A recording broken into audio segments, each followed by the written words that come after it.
መረሳት የሌለበት ሁሉም አማራ በልቡ ሰንቆት ሊሄድ የሚገባው አንድ ትልቅ ነገር አለ። እስከዛሬ ብዙ ህዝቦች ለነጻነታቸው ታግለዋል። ብዙ ህዝቦች በሀገራችን ውስጥም አይታችሁ ከሆነ ህወሓት 17 ዓመት ታግላ ህዝቧን ነጻ አውጥታለች። ያው እነሱ በገባቸው ልክ ነው። ሌላም የነጻነት ታጋዮች በዓለማችን ላይ ቼ ጉቬራን ጨምሮ ሌሎችም ብዙ ለውጥ አምጥተዋል። ጸንተው ታግለው ህዝብ ይዘው የአማራ ህዝብን ግን አውቀን በፍርሃት በመልመጥመጥ ሞትን በመፍራት ነጻነት እንደማይመጣ ታውቆ ሞትን እየተጋፈጥን ነጻነታችንን እንድናቀርብ ልጆቻችን ከማንፈልገው ስርዓት ከማንፈልገው አገዛዝ የላላ ሃይማኖተኝነትን ከሚፈልግ አገዛዝ የላላ ሃይማኖተኝነት ማለት ሃይማኖት እንዳይኖር ባህል እንዳይኖር አለባበሳችን ባህላችን እንዲጠፋ አገዛዝ መደገፍ በአንድም በሌላም ይሄንን መደገፍ ማለት ነው። አንድ ነገር እንዳትሸወዱ። ሴጣን የሰው ልጅ ሲያሳስት እኔ ሴጣን ነኝ ብሎ መጥቶ አሳስቶ ቢሆን ኖሮ ማንም የሰው ልጅ አይሳሳትም ነበር። ሴጣን የሰው ልጅ የሚያሳስተው እኔ መልአኩ ቅዱስ ገብርኤል ነኝ ብሎ ነው የሚያሳስተው። ይህ አገዛዝ ላጠፋችሁ ነው ካለ ሁላችንም ጫካ ነበር። ተኩላ የሆኑ አገዛዞችን ሁል ጊዜ ያመራዝ በመሽኮርመም ጊዜ ፈተዋል። እግዚአብሔር አለ በማለት እግዚአብሔር ስትሰራ ነው የሚያግዝ። ጀግና ስትሆን ነው እግዚአብሔር የሚያግዝ። ፈሪ የሆነ ወንድምህን በመሬት በፍሪ መሬት እየገደልክ ፈሪ የሆነ ወንድምህን በድሮን እያስመታህ እግዚአብሔር ያግዘኛል ብትል ዘበት የማይዋልበት ቦታ ወንድሞቻችሁን ለማጥቃት ቦታ ነው። የአማራን ክብር በማይመጥነው ቦታ እየዋላችሁ እየመጣችሁ ነፃነትን መናፈቅ ዘበት። እኛ ነፃ ወጥተናል ብያችኋለሁ። እዚህ እየታገለ ያለው አፈሙዝ ይዞ እየታገለ ያለው እኔንም ጨምሮ ጓዶቼ ነፃ ወጥተናል። እምቢ ብለን ነፃነትን እያጣጣምኩት ነው። ምክንያቱም የፈለገ መጥቶ በጥፌልኝ፣ የፈለገ መጥቶ ይሄን ያህል ብር አምጣልኝ፣ የፈለገ መጥቶ ቤቴን አያቃጥልብኝ። ዶሮ ነው ቤቴ ካቃጠለ አቃጥለዋለሁ። እያቃጠልኩት ወድቃለሁ እንጂ እጄን አልሰጠም። ይሄ ጀግንነት ነው፣ ክብር ነው። የአያቴ ቅድመ አያቶቻችን። እናንተ ራሳችሁን ፈትሹ። በተለይ ወጣቶች ራሳችሁን ፈትሹ። ሱሪ የሚዘፍን ወጣት አለ። በቃ መረጃ እንኳን ለመስጠት ሱሪ የሚዘፍን ወጣት አለ። ለጭፈራ ጊዜ ሲሆን ግን አይፈራም መሪ የምትል ማለት ነው እንዳትል። ወይንም ደግሞ ወንድ ኮንክ ጀግና ከሆን ሲናገዝ አፈሙዝ ብቻ አይደለም ትግል፣ ብዙ አይነት የትግል መንገድ አለ። ብዙ አይነት ቀረብ በለና ወንድሞችን ጠይቅ። በምን እንተጋል? አርበኛ እንዳርገን እናመሰግናለን። የጤፍ እንጀራ የማሽላ እንጀራ መብላት እንደ ትልቅ ነገር ተቆጥሮ የተኖረ መስሎን ዝም ብለን ችላ ብለን የምንኖር ማህበረሰብ ሆነናል። ያ ደግሞ ጠላቶቻችን ለዘመናት ምንም ሳያቋርጡ ሰርተውብን እንድንፈዝ ስለ ሀገር እንዳንጨነቅ የሚኒሊክ ልጅ የአፄ ቴዎድሮስ ልጅ ቅድም እንዳለው በዘፈን ብቻ እንድንቀር ያደረጉ ተሰርቶብን ከእጁ ጥቁሩን በፀጉራችን ልክ ነው እያንዳንዱ ጠላታችን። ይሄንን ስንል ብዙ ማስረጃ አለ። ያንን ለመዘርዘር አሁን ላይ ሰዓት ላይ ነው ይችላል። ነገር ግን በትንሹ እንኳን ማሳያ አለ። ወለጋ የሚፈናቀለው እዚህ ጎረቤታችን ደራ የሚፈናቀለው ማህበረሰብ ማሰብ ያስፈልጋል። ስላልተደራጀ ነው። አንድ የፈረንሳይ ንጉሥ ናፖሊዮን የሚባል 1000 በግን መሪው አንበሳ ከሆነ ከተደራጀ የትኛውም ኃይል አይበትነውም ይላል። ነገር ግን 1000 አንበሳ መሪው በግ ከሆነ ካልተደራጀ ጥቂት ጅቦች ይበትኑታል ይላል። አማራም በዛ ልክ ነው። ስላልተደራጀ እየነጠሉ እየበሉት ቀደም እንዳሉት መልአክ መሳይ ሰይጣኖች የራሳችን ወንድሞች በሰፊው እኛው ላይ ብዙ ነገር ሲያሰሩ በካቢኔ ደረጃ ሆነው በብዙ ነገር ሲሰሩ የነበረ ማለት ነው። ስለዚህ እነሱ ከማ ውስጥ ነው የወጡት። የእነሱ ብቻ ጥፋት ነው እውነት ለመናገር የኔ ያንተም ያንቺም የሁላችንም።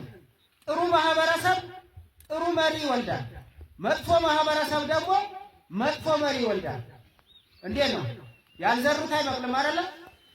ሚኒሊክ ምርጥ መሪ ነው፣ ደግ መሪ ነው ወይ ደግሞ ሌሎች መሪ ደግ ናቸው ምን ነው?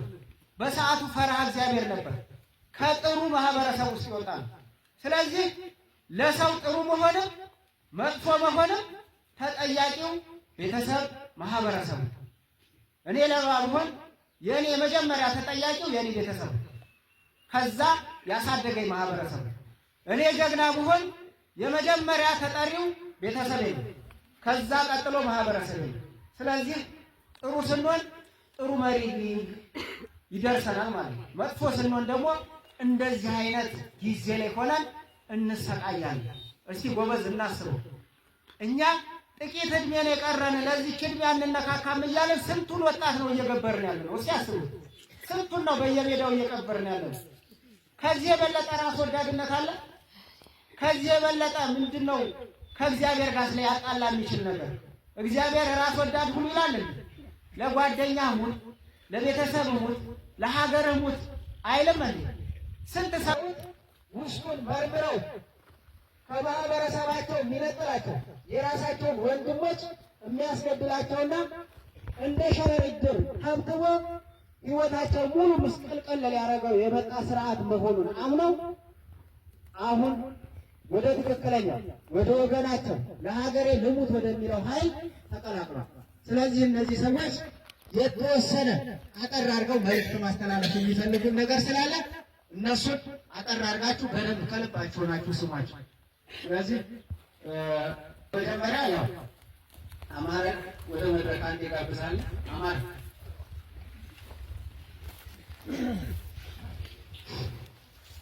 እሺ፣ ድርሰት አመሰግናለሁ።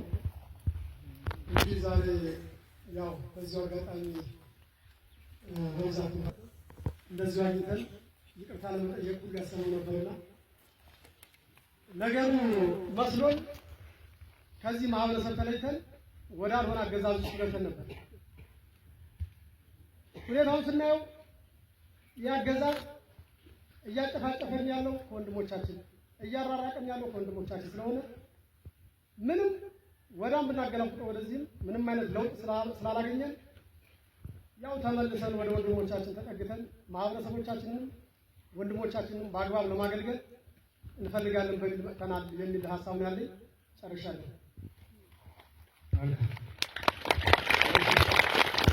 ወንድማችን ካሳይ ሲወረደ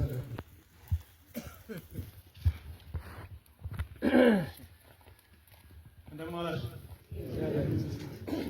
በቅድሚያ የበደላችሁ እስካሁን ባልሆነ አገዛዝ ስንሰራ ስለቆየን በቅድሚያ ይቅርታ ጠይቃለሁ። ስለዚህ እኔ ብዙ አላበዛም። እስካሁንም ድረስ ይሄ ትግል ወይ ያኛው ወይ ይሄኛው ላሸንፍ የቻለው ከዚሁ በሚወጣ መረጃ ነው። በቃ ከሌ ማለት አንችልም። መረጃ ለማንኛው ሰላም አስከባሪ ማንኛው እንደሚሰጥ ለማንኛው ሰላም አስከባሪ ማንኛው እንደሚሰጥ እያንዳንዱ ሙሉ ስለምናል ከዛሬ ሰዓት ጀምሮ እንደ አይነት ስራ ወጡ። የማይቀር ትግሉ እንደዚሁ በቃ እንደዚሁ የተበላሸ የሚሆን ከሆነ እያጋለጥን እንሰጣለን። በቃ ጨርሻለሁ። ተመሳሳይ ነው። ምናልባት እዚህ ጋር አንድ አስረግጠን መናገር የምንፈልገው ነገር እነዚህ ሰዎች ቅድም ተናግረናል። ማናችንም ንጹህ አይደለንም፣ ማናችንም ጥሩ አይደለንም። እነሱ ግንባር ቀደም ሆነው መሳሪያ ተሸክመው እዛ ሄዱ እንጂ ቅድም ወንድሜ ካሰ እንዳለው በመረጃ አብሮ ሆኖ በማሽቃበጥ ስንት ሲንቀሳቀስ የነበረ አካል አለ። እነዚህ ሰዎች በህዝብ ፊት መጥተው ይቅርታ ጠይቀዋል። ከዚህ በኋላ በማንነታቸው ለማሸማቀቅ የሆነ ማህበራዊ መገለል አይነት ነገር ቢሉ ሁሉም ሰው በህግ ተጠያቂ ነው፣ እንጠይቋል ሁላችንም ማለት ነው። ከዛ ውጭ ግን እያንዳንዱ እዚህ ጋር ያለ በደንብ ከተጠቀምንባቸው ወደ ጠላትም የገቡት የኛ ያጠቃቀም ችግር ነው። በጣም ችሎታ ያላቸው ለአመራርነት በደንብ ለአማራ የሚጠቅሙ ትልልቅ ሰዎች ናቸው እነዚህ ሰዎች። እነዚህን ሰዎች እንደውም አገዛዙ ጎበዝ ሆኖ ተጠቅሟል። ስለዚህ እነዚህን ሰዎች ያለመጠቀም ችግር የኛ ድክመት እስከሆነ ድረስ ምርጥ ተመሪ ምርጥ ህዝብ ከሆናችሁላቸው ለእናንተ በሰፊው ለእኛ የሚጠቅሙ ሰዎች ናቸው። ስለዚህ በዚህ ልክ መደረግ መቻል አለበት። ሌላው የምናስተላልፈው መልእክት ምርጫን በተመለከተ አስመራጭ ኮሚቴ ሆናችሁ የምትንቀሳቀሱ እናንተ እንኳን ባትሆኑ ወንድሞች፣ ልጅ፣ አጎት፣ አክስት፣ ቤተሰብ የሆነ አካል ገንዘብ ተቀብሎ በጥቃቅን በማይረባ ገንዘብ ምርጫ ማለት ምንድን ነው? በመጀመሪያ ትረዱታላችሁ። አንድ መንግስት እየጨፈጨፈ እየገደለ ከዛ በኋላ የሚገልበት ሰዓቱና ጊዜው ሲያበቃ የባከነ ሰዓት ይጨመርልኝ ሲል እሺ ጨፍጭፈኝ ብለህ ሌላ ጊዜ እያራዘምክለን ነው ማለት ነው። ስመርጠው